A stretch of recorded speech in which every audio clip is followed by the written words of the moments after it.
Hi hello guys, मैं onion को chop कर रही हूँ, इसकी कटिंग कर रही हूँ और ये हम लोग का लेके बैठी हुई हूँ। हेलो, मैं कुछ नहीं कर रही, खड़ी हूँ। হেল্ল' এভৰিৱান, প্ৰীতিতা সুবাসে আপোনালোকক সকলোকে স্বাগতম জনাইছোঁ। আপোনালোকে যিহেতু জানে যে মই আছোঁ ছত্তীশগড় শিৱদত। এতিয়া হৈছে পিকনিক খোৱাৰ বতৰ আৰু এইটো বতৰত অসমলৈকে যাবলৈ খুব মনত পৰে, কাৰণ এইটো সময় হয়তো চানডুবি, নহয়তো ভৈৰৱকুণ্ড, নহয়তো উমানন্দ বা তেজপুৰৰ যিকোনো ঠাইত পিকনিকৰ এডোখৰ ঠাই বাছনি কৰি আমি মঙলদৈ যিহেতু মানুহ যোৱাটো আমাৰ কাৰণে খুবেই প্ৰয়োজনীয় বুলি অনুভৱ কৰোঁ।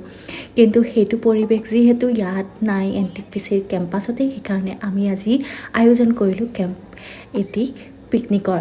আৰু এই পিকনিকটোত অৱশ্যে সকলোৱে ভেজ খায়, কিন্তু ইয়াতে ভেজ মানে এওঁলোকে খায় আণ্ডাও। আৰু সেইকাৰণে আজি সকলোৱে প্লেনিং কৰি বনালে এক গাড়ী। আৰু এনেদৰে আজি বনভোজটো ইমানেই। আগলৈ আকৌ লগ পাম আন এটি ব্লগত। টাটা।